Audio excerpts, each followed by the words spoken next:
Breaking news. The NFL world has just been shaken to its core. Star wide receiver Amari Cooper has made a stunning decision. He's officially retiring instead of suiting up for the Raiders this season. This shocking move leaves the Raiders with a massive hole in their receiving core and raises serious questions about their offensive future. Insiders close to the situation confirm that Cooper informed the team he no longer has the drive or passion to continue playing football. While many hoped he could return to form and give the Raiders a much needed boost, that chapter has officially closed. But before we dive deeper into this breaking story, make sure to subscribe to the channel, hit that like button, and don't forget to ring the bell icon so you never miss the latest updates from around the NFL. Now let's get back to the news. Reports suggest that Cooper didn't look like his old self during the handful of practices he attended with the Raiders. With no offseason preparation, he appeared rusty, but even so, many believed he could regain his rhythm with time. Instead, he's chosen to step away completely, leaving the team scrambling for answers. The Raiders already face concerns about their wide receiver depth.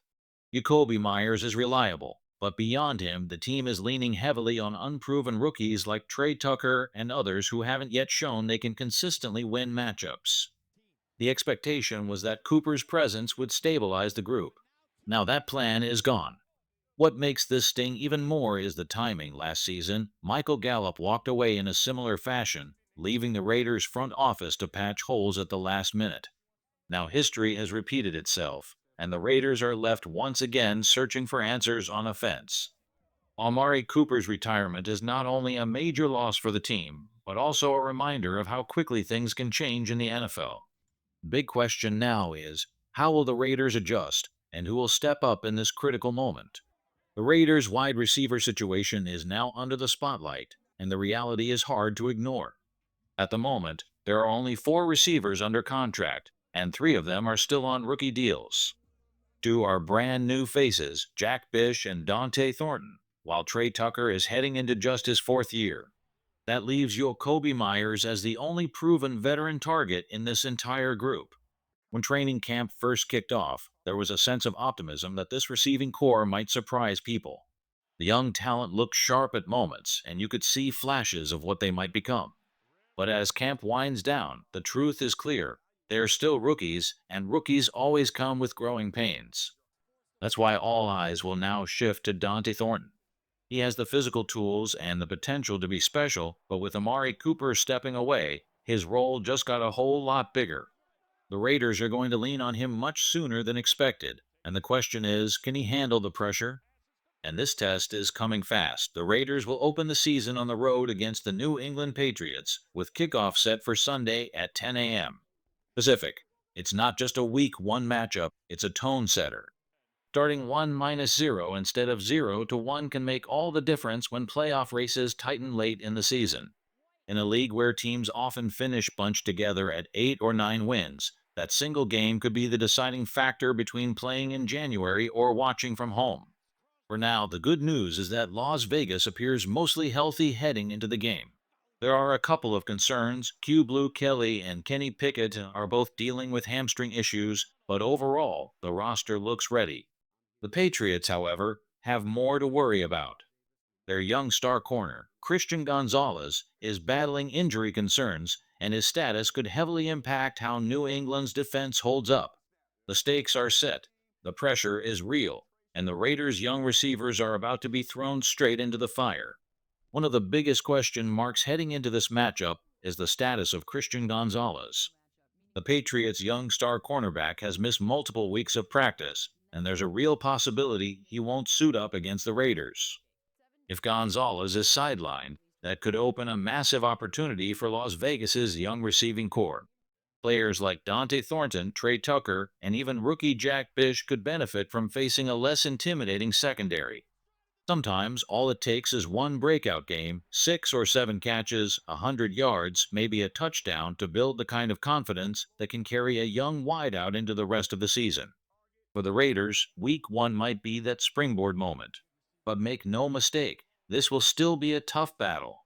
The storyline gets even more interesting when you consider the man running New England's offense, Josh McDaniels, the former Raiders head coach. Officially, he insists there's no hard feelings about how things ended in Las Vegas, but you can bet he'll be motivated to prove a point against his old team. On the defensive side, the Patriots are far from a pushover. Their front line is stacked with talent. Christian Barmore is a force inside. Milton Williams just came off a massive payday after leaving Philadelphia, and Kyon White brings explosive versatility as both an interior lineman and edge rusher. Add in veteran pass rusher Harold Landry, and you're looking at a unit that can cause serious problems for any offensive line. So even if Gonzalez is out, the Raiders won't have an easy path. This game is shaping up as a real test of whether Las Vegas can protect the quarterback, establish rhythm on offense, and prove they belong in the playoff conversation early. This matchup is going to be a true test for the Raiders' offense, and it all begins up front. New England's defensive front is tough, but you can't overlook their linebackers either.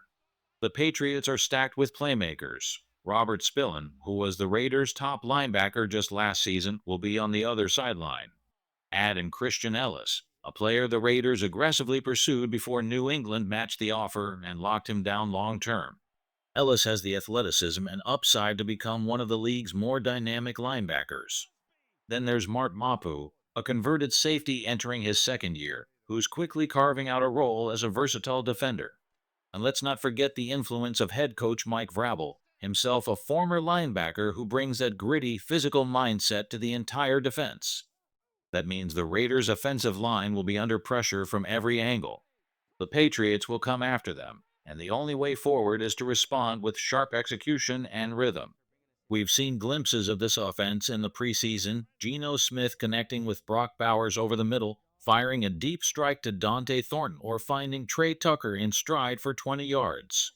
Those flashes need to become consistent drives when it matters most. And make no mistake, the Patriots aren't a team in transition anymore. They're building around a real core. With Drake May under center, young playmakers like Tavon Henderson and Kyle Williams at receiver, and defensive pillars such as Christian Barmore and Milton Williams, this roster already looks like the foundation of a future contender. If New England makes a Super Bowl run in the coming years, these are the names that will be leading the charge. That's what makes this game so fascinating. The Raiders are still trying to prove their identity, while the Patriots believe they already have the pieces in place. It's the kind of early season clash that tells us exactly where both franchises stand. And just to stir the pot a little more, former Raiders tackle Lincoln Kennedy recently voiced concerns about offensive lineman Jackson Paris Johnson, questioning whether the young blocker is truly locked in. Those comments only add more intrigue heading into kickoff. Conversation around Jackson Powers Johnson has started to heat up, and former Raider Lincoln Kennedy added fuel to the fire with some pointed remarks. Kennedy suggested that Powers Johnson might be frustrated about playing guard instead of being locked in as the team's starting center. In his words, JPJ could be in his feelings and needs to snap out of it. Now that's a strong statement. It raises the question, does Kennedy have inside knowledge from within the organization, or is this more speculation from a former player with connections? If there is truth to it, the concern becomes whether frustration over position changes could turn into a distraction for the Raiders' offensive line. But then we heard directly from Powers Johnson himself. When asked about the team's direction, he didn't sound like a player sulking, he sounded energized. He spoke about the fresh energy in the building, the excitement brought by new faces and coaches, and the belief that this group can accomplish something special. On the matchup ahead, JPJ showed nothing but respect for the Patriots' defensive front. He highlighted Christian Barmore as a powerhouse, strong, smart, and quick to diagnose plays. For a rookie, that's not just lip service, that's an acknowledgement of the level of challenge he's preparing for. And when it came to versatility, Powers Johnson was crystal clear. Wherever the coaches need him, he'll line up and play. He pointed out that he's been shifting between spots since high school and college, and he actually takes pride in being the kind of lineman who can adapt on the fly. So while rumors suggest frustration, JPJ's own words paint a different picture, one of a young player determined to contribute, no matter where he's asked to line up. For the Raiders, that attitude could be just as important as talent when the season kicks off. For Jackson Powers Johnson, versatility isn't just a trait, it's a point of pride.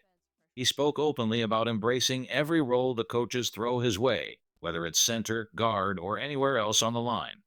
To him, shifting positions isn't a burden, it's a challenge he enjoys, and one that makes him more valuable to the team.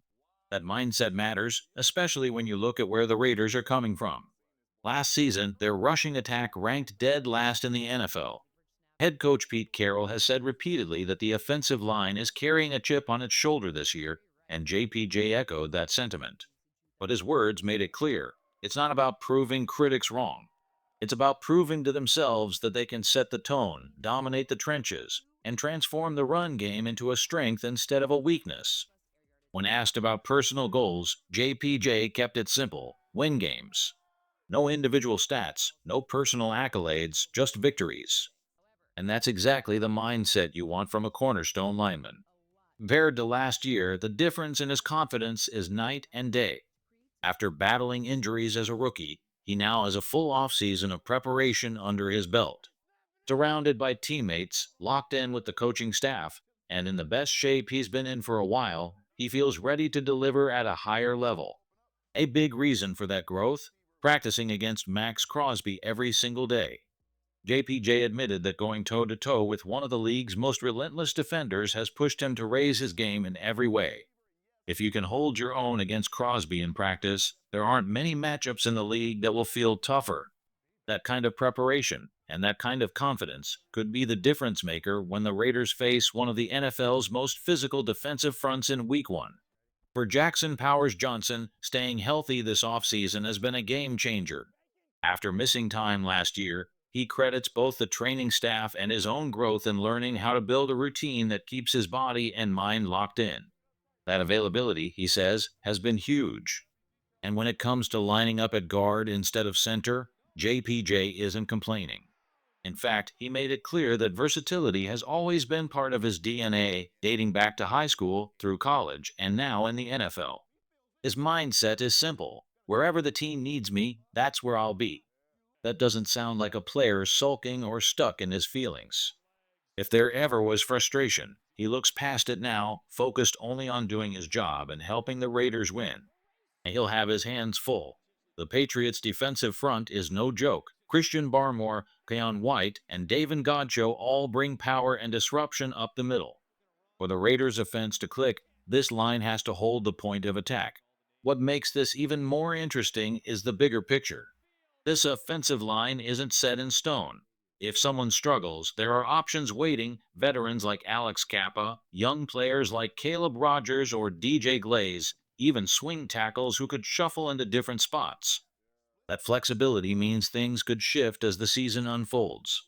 But for now, it's about proving this unit can be trusted. Lincoln Kennedy's comment suggested JPJ might be in his feelings, but his own words and attitude tell a different story: a player ready to fight, adapt, and embrace the challenge. And make no mistake, this matchup against New England's front seven is no small test. It's a measuring stick, not just for Powers Johnson, but for the Raiders' offensive line as a whole. The season is long, the stakes are high, and the Raiders believe their window is now. Whether this group can rise to the occasion could define just how far this team goes.